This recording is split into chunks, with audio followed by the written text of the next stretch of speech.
چینی جو ہے چاہے سید ابوالعلا مودودی صاحب ایک کپ چائے میں 4 چمچ چینی ڈالتے تھے. قوم اسی لیے اتنی میٹھی ہے. ذرا بریک کی طرف چلتے ہیں ہارون صاحب. آدمی تھے. نہیں چینی اچھی چیز نہیں ہے, کم کھانی چاہیے. میں 1 چمچ چینی بھی نہیں کھاتا. ویسے میں بھی بتا دوں ہارون صاحب, میں بھی بتا دوں میں چینی بالکل استعمال نہیں کرتی. ایک چھوٹی سی بریک کی طرف چلتے ہیں, جب بریک سے واپس آئیں گے. اتنا گھی کھاتے, اتنی چینی کھاتے. ٹھیک ہے چلیے ابھی بریک کی طرف بڑھتے ہیں. جب بریک سے واپس آئیں گے آٹا کے حوالے سے بھی خاص طور پہ بات کریں گے. نسیم صادق صاحب نے جس طرح سے کہا ہے کہ وزیر اعظم پاکستان عمران خان صاحب کو مس گائیڈ کیا جا رہا ہے, جان بوجھ کر کہا جا رہا ہے, لیکن حالانکہ پنجاب کے اندر جو آٹا معاف کیا اس کو بچانے کی کوشش ہو رہی ہے.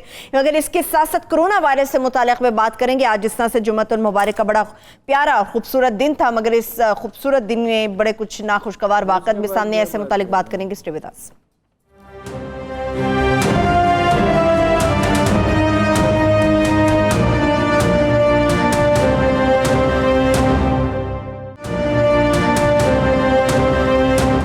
کے بعد ایک بار پھر سے پروگرام میں ہم آپ کو خوش آمدید کہیں گے. نسیم صادق صاحب کے حوالے سے ہم بات کر رہے تھے. ہارون صاحب وہ کہتے ہیں کہ جو انکوائری کمیٹی ہے وہ ہے ہی جانبدار, غیر جانبدار تو وہ تھی نہیں, اور جو باردانہ اوپن کرنے کا فیصلہ وہ ہمارا نہیں تھا, وہ بھی کیبنٹ کا تھا.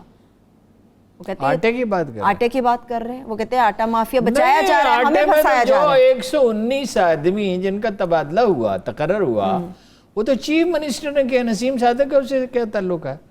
دوسری بات یہ ہے کہ میں نے نہ نسیم صادق صاحب کو آج تک دیکھا ہے, نہ کوئی میرا ان کو کوئی مشترکہ جاننے والا ہے, مگر جہاں کہیں وہ رہے, ہم بھی ملک میں گھومتے پھرتے رہتے ہیں. وہ کہیں رہے ملتان میں, فرض کیجئے رہے جنگ میں, مجھے نہیں پتا کہاں کہاں رہے, جہاں کہیں گئے, فیصل آباد میں بھی شاید وہ رہے, تو ان کی ریپوٹیشن ہمیشہ اچھی سنی. بہت کام کرتے ہیں اور یہ کرتے ہیں اور وہ کرتے ہیں. اچھا ان کی بدعنوانی کی کوئی بات نہیں سنی. ان دنوں میں بھی لوگوں سے پوچھا, ایک قیمتی کتنے آدمی ہوتے ہیں معاشرے میں, جو بائبل جنہیں کہتی ہے کچھ لوگ زمین کا نمک ہوتے ہیں, کتنے قیمتی آنیسٹ آدمی ہوتے ہیں جو دیانتدار بھی ہوں اور پرجوش بھی ہوں, کام بھی کرتے ہوں, ڈٹ کے کام بھی کرتے ہوں. ایسے کسی آدمی کو رسوا کرنا جو ہے, اس کا مطلب کیا ہے؟ اس کا مطلب یہ ہے کہ ہر دیانتدار, محنتی اور ولنگ ورکر کو آپ اپنا بدل کر دیں گے, اور بدلی سے زیادہ تو کوئی خوفناک چیز ہی نہیں ہے زندگی میں. تو نسیم صادق صاحب نے بڑا اچھا کیا, مجھے بڑی خوشی ہوئی. انہوں نے مطالبہ کیا جی انکوائری کریں.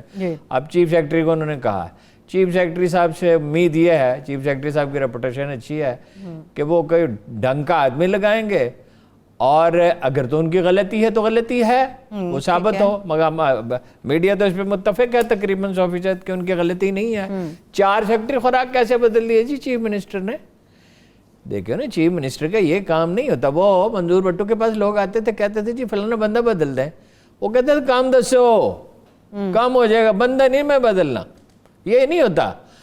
اچھا تو وہ ان کا کلیئر ہونا چاہیے. اگر ان کا کوئی قصور نہیں ہے, ان کی نیک نامی بحال ہونی. کسی آدمی کی توقیر کوئی معمولی چیز نہیں ہوتی. ایک آدمی نے دل و جان سے ملک کی خدمت کی, دل و جان سے ملک کی خدمت کی, اور اس کے حصے میں بدنامی ہے, یہ کوئی مذاق ہے؟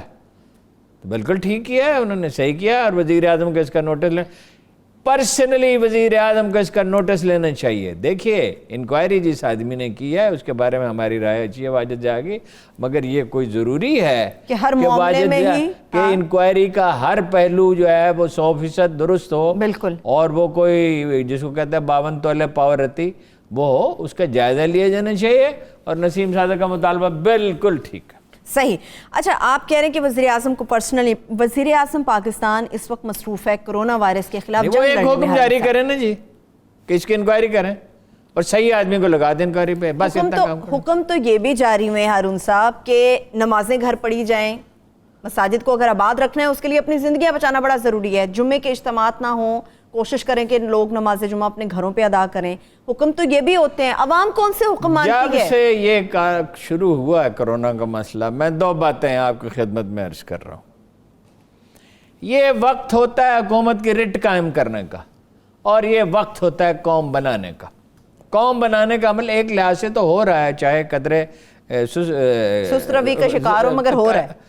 اتنے شدت سے نہیں ہو رہا, سست روی کا شکار تو اتنی شدت سے نہیں ہو رہا جتنی شدت سے ہونا چاہیے, کہ لوگوں کی مدد کر رہے ہیں, دل و جان سے لوگ باہر نکلے ہیں. اس میں کوئی اور ہر ایک نے دیکھیے آج ہمارا جو ٹیلی تھون 20 کروڑ روپے 1.5 گھنٹے میں الحمدللہ جمع ہو گئے, اور اور اس کے بعد مجھے میسج آ رہے ہیں کہ ہم کرنا چاہتے تھے فون، بات نہیں ہو سکی. ایک صاحب نے کہا میں $10,000 میری طرف سے آپ کہہ دیجئے گا دے دوں گا میں. اور ایک صاحب نے جنہوں نے مجھے میسج کیا تھا انہوں نے ٹیلیتھون ختم ہوتے ہی کہا میں نے پیسے جمع کرا دیے. انہوں نے غالباً وہ کارڈ سے پیسے نکلوا کے جمع کر دیا، میں نے جمع کرا دیے. یہ جذبہ ہے، مگر لوگوں کو بھی احساس ہونا چاہیے. دوسری چیز ہوتی ہے رٹ قائم کرنا. صدیوں سے ہماری ایک عادات چلی آتی، ڈسپلن ہم نے فالو نہیں کرنا، قانون کی پابندی نہیں کرنی. دیکھیے پولیو کی کتنی مخالفت ہوئی اور کہا گیا کہ اس سے یہ ہو جاتا ہے، اس سے ہو جاتا ہے، اس سے بانجھ ہو جاتے ہیں، اور اس سے بچے پیدا نہیں ہوتے، اور اس سے فلاں ہوتا ہے. دیکھیے یہ وہی لوگ ہیں، یہ وہی لوگ ہیں جو مزاحمت کر رہے ہیں اور ان پہ پولیس والوں کو دھکے دیے، ان پہ قانون پوری سختی. علماء دین کا مسئلہ کیا؟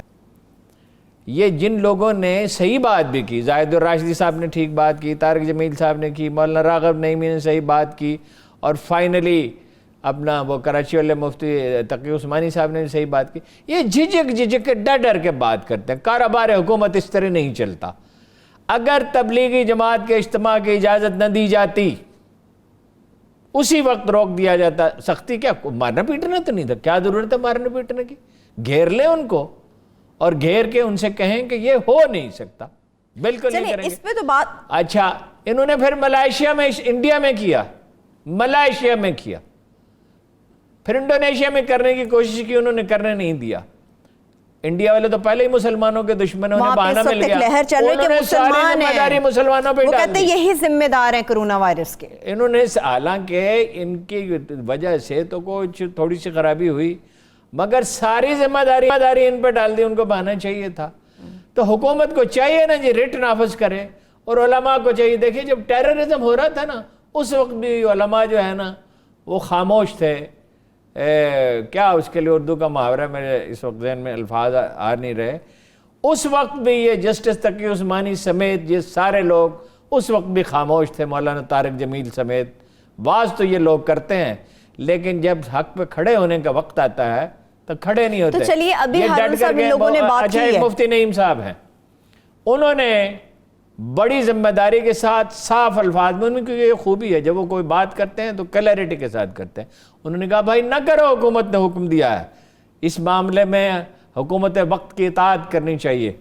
یعنی اگر جو حکومت کے معاملے میں عوام کا طرز عمل کیا ہونا چاہیے، اس پہ جو حدیث ہیں اس میں مفتی نعیم صاحب سب سے زیادہ کلیئر تھے. تو ان کے ساتھ سختی کریں. بھائی وہ نمازیوں کو کیا آپ نے کرونا میں مبتلا کرنا ہے؟ آپ کی زندگیاں بچیں گی تو مسجدیں آباد ہوں گی دوبارہ سے. اور اللہ کیا تنہائی میں کی جانے والی عبادت قبول نہیں کرتا؟ کیا وہ اپنے بندوں کے حال سے واقف نہیں ہے؟ نبی پاک صلی اللہ علیہ وسلم نے تنہائی میں کتنی عبادت کی؟ کس مصیبت میں خدا کی مخلوق پڑی ہوئی ہے ساری زمین پر. بالکل. لیکن یہ جو دوبارہ سے میں آپ کی یاد دہانی کرواؤں ہارون صاحب، پچھلے جمعے بھی اس طرح کے واقعات ہوئے ناخوشگوار. آج جو واقعہ ہوا اس میں سب سے تکلیف دہ عمل یہ تھا کہ ایک خاتون جو اپنا گھر چھوڑ کے آئی ہیں، لوگوں کی حفاظت کے لیے آئی ہیں، آپ کو پابند کرنے کے لیے آئی ہیں کہ گھروں کے اندر رہیں، ان کے اوپر پتھراؤ کیا گیا. خاتون کا احترام جو ہے وہ زیادہ ضروری ہے. وہ اپنا پورا گھر بار چھوڑ کے ان کے اوپر پتھراؤ کیا گیا. اور لیکن حکومتی ریٹ جو ہے، اللہ سے ڈرو، ڈرونا سے نہ ڈرو. اللہ کے رسول فرماتے ہیں کہ بھاگو جیسے شیر سے بھاگتے ہو کوڑ کے مریض سے، وبا سے اس طرح. اور وبا میں جہاں تم ہو وہاں رہو. یہ وبا کی طرف جاتے ہیں.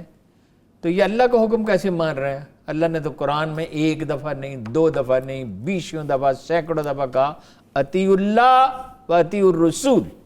جو بات جناب رسالت مآب نے کہی وہ وہی ہے جو اللہ نے کہی. بے شک بے شک. کیونکہ قرآن کہتا ہے کہ وَمَا يَنْطِقُ عَنِ الْهَوَىٰ إِلَّا وَحْيٌ يُوحَىٰ.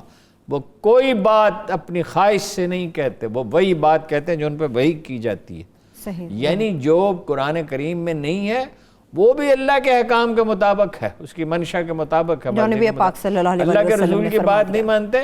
اور یہ اقبال ساری عمر روتا کیوں رہا ہے ان کو؟ دین ملا فی سبیل اللہ فساد. ہاں جی، حضرت حق سے جب حضرت ملا کو ملا حکم بہشت، عرض کی میں نے الہی میری تقصیر معاف، خوش نہ آئیں گے سے جنت و حور و بہشت. جنت میں نہ مسجد نہ کلیسا نہ کنشت اور بحث و تکرار اس اللہ کے بندے کی سرشت. یہ دیکھیں عید پہ کیا ہوتا ہے, ایک آدمی اٹھتا ہے پشاور میں اور کہتا ہے چاند نظر آ گیا. بھائی باقی 3 صوبوں میں کیوں نظر نہیں آتا, وہیں کیوں نظر آتا, اور اس کے خاص آدمی کو کیوں نظر آتا؟ اس کے اوپر بھی اختلاف موجود ہے. اس کو جو ہے قانون کے نفاذ میں بلا وجہ نہیں کسی طبقے کی خاص طور پہ مذمت اور مخالفت کرنا اور اس کی تحقیر کرنا, یہ درست نہیں ہے. قانون کے نفاذ میں کوئی روح رعایت نہیں ہوتی, جس طرح علم میں کوئی روح رعایت نہیں ہوتی, قانون کے نفاذ میں. یہی تو ہماری ٹریجڈی ہے. لیکن ہارون صاحب یہ بھی کہا جا رہا ہے خدا نہ خواستہ اب آگے جس طرح سے رمضان کا مقدس مہینہ شروع ہونے والا ہے تو تراویح کے اوپر بھی ایک فساد کھڑا ہو جائے گا, لوگ نکلیں گے, مار پیٹ ہوگی, اسی طرح سے واقعات ہوں گے جو نظر آ رہے ہیں. پھر عید کے اجتماعات جو بلیک میل ہونے کے لیے تیار ہوتا ہے وہ ہمیشہ بلیک میل ہوتا رہتا ہے.